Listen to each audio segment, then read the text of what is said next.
बिस्मिल्लाहिर्रहमानिर्रहीम। सबसे पहले चावलों को भिगो लेते हैं। 2.5 गिलास चावल ले रहा हूँ। 800 ग्राम चावल हैं बासमती। 2-3 पानी से धो के साइड पर कर देते हैं। 800 ग्राम मैंने ली है चिकन और चिकन के लेग पीस लिए हैं। सबसे पहले इसको कट लगा लेंगे, मगर उससे पहले आपने इसको अच्छी तरीके से धो लेना है।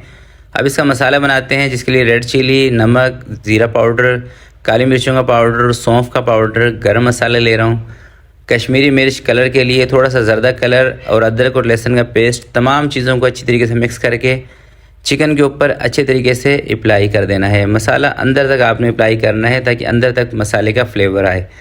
अब इसकी चटनी बनाते हैं, जिसके लिए थोड़ा सा आपने धनिया लेना है, आधी गट्टी से भी कम, एक छोटे साइज़ की प्याज, 4 से 5 हरी मिर्चें, 6 से 7 जवे लहसुन के और 3 मीडियम साइज़ के टमाटर और थोड़ा सा नमक हस्बे जायका। इसको पीस लेना है। पीसना आपने दरदरा सा है। तो ये देखें, मज़ेदार चटनी तैयार हो गई है। चटनी आपने लाजमी बनानी है। अब चिकन को फ्राई करते हैं, जिसके लिए 1 कप कुकिंग ऑयल का लिया है और कोई 5 से 6 मिनट तक आपने इस चिकन को फ्राई करना है, यानी कि 2 से 3 मिनट एक साइड से और 2 से 3 मिनट दूसरी साइड से फ्राई करना ज़रूरी है। अगर फ्राई नहीं करेंगे तो इसमें फिर कच्चे मसालों का फ्लेवर आएगा, इसलिए आपने इसको फ्राई लाजमी करना है। फ्राई करने के बाद इसको बाहर निकाल देते हैं और इसी ऑयल को उठा के पतीले में डाल देते हैं।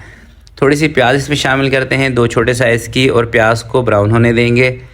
बादियान के फूल 2 से 3 इंच शामिल कर लें, इससे खुशबू ज़बरदस्त आती है।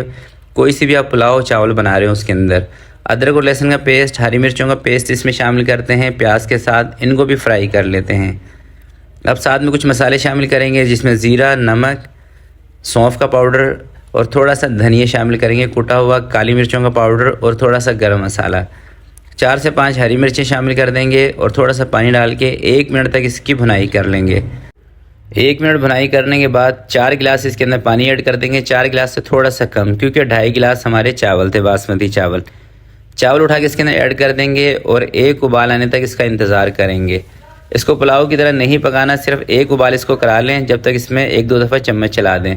अब एक स्टैंडर इसके ऊपर रखें और चिकन के जो पीसेस थे वो उठा के ऊपर लगा दें और इसको दम पे लगा दें 40 मिनट तक। ऊपर से पेपर लगा दें ताकि स्टीम ना निकले। स्टीम जितनी अंदर रहेगी उतना चिकन अच्छी तरह टेंडर होगा।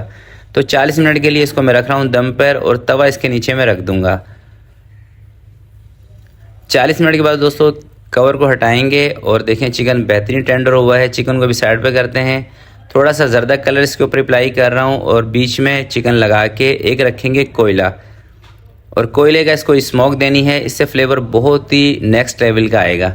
2 मिनट के बाद कवर को हटाएंगे, इसको बाहर निकालेंगे, चिकन को बाहर निकालेंगे और सारे चावलों को एक बड़े से बर्तन में डाल के इसके ऊपर चिकन लगा देनी है और थोड़ी सी इसके ऊपर बड़ी वाली किशमिश आपने अप्लाई कर देनी है। और तो देखें ज़बरदस्त मंदी राइस हमारी तैयार है। और चिकन देखें मसाला अंदर तक कितना ज़बरदस्त टेंडर हुआ है। तो ज़रूर इस रेसिपी को ट्राई कीजिएगा, आपको मज़ा आएगा और इस चटनी के साथ आप इसको सर्व कीजिएगा।